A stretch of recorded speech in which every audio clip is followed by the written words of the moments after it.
Hey there, it's Election Day 2024. We've got live team coverage all across the state. Maurice, Lauren, we are inside of Marsha Blackburn's election watch party tonight at a hotel in Cool Springs. Take a look behind me. You can see that they have a big stage set up as well as a podium. That's where Blackburn hopes she is making a celebratory speech tonight for her re-election. And if you pan to the right, we can see there are several tables set up. They also have big monitors up with national news on as the first polls across the country are now beginning to close. Blackburn's camp say they are expecting a big crowd tonight, saying, quote, due to overwhelming support for Senator Blackburn's re-election, we are at max capacity. Now, at this point in the evening, mainly the people that are here are news outlets as well as staffers and law enforcement. The event officially begins in just about an hour. We'll start our live coverage tonight from Marsha Blackburn's election night party. Our Courtney Allen is there in Franklin, where things are about to start soon. Courtney.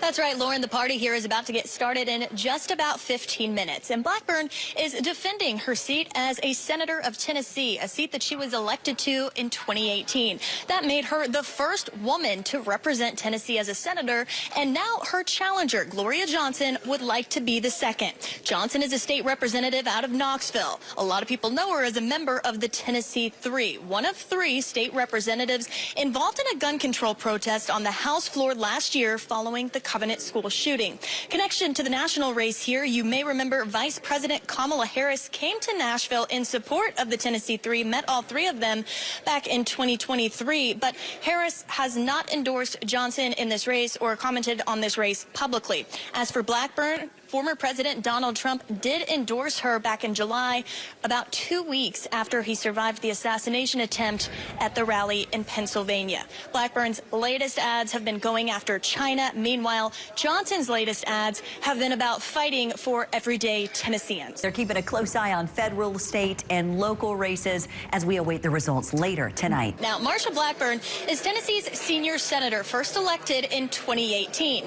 Bill Hagerty, also a Republican, is the other senator representing Tennessee. He's been serving since 2021, so his re-election isn't for a few more years. Now, the two were spotted last month in East Tennessee alongside Governor Bill Lee surveying storm damage following Hurricane Helene. And speaking of East Tennessee, that's where Blackburn's opponent is out of. Gloria Johnson is a representative from Knoxville. She is known as one member of the Tennessee Three who led a gun control protest on the House floor last year following the Covenant school shooting.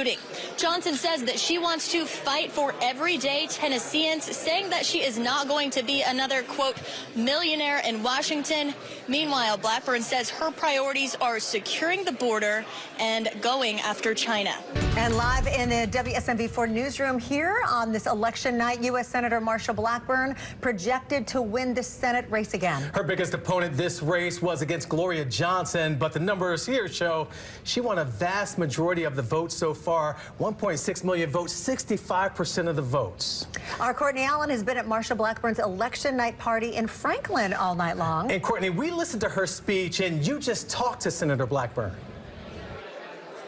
That's right, Tracy Marius, and she was actually on this stage behind me not too long ago declaring victory in her re-election bid for senator. And while she was on that stage, she laid out a to-do list, a list of things she says that Tennesseans have asked her to do in her second term that she says are her priorities. Among those are improving the economy, decreasing inflation. She also says that she wants to get her bill passed that would remove tax on Social Security. She also says she wants to secure the border, build the wall, she says, and more.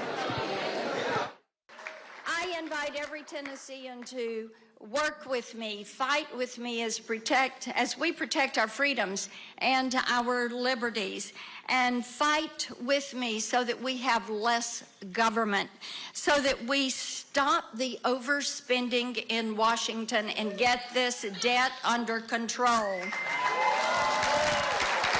She told us that some of her immediate priorities include getting the Online Kids Safety Act to President Joe Biden's desk by the end of the year. She also said that she is working to make the 2017 tax cuts under former President Donald Trump permanent, a move that she says supports small businesses here in Tennessee. Plus, she wants to improve the economy, decrease inflation, and secure the border. But for tonight, she is relaxing, enjoying another win. I never take anything for granted, and I take every race seriously, and I listen a lot more than I talk. She did say that her opponent, Gloria Johnson, called to concede. She thanked Gloria for that. She says that that's not a courtesy that her opponent back in 2018 extended to her. Back to you. Courtney Allen, thank you so much.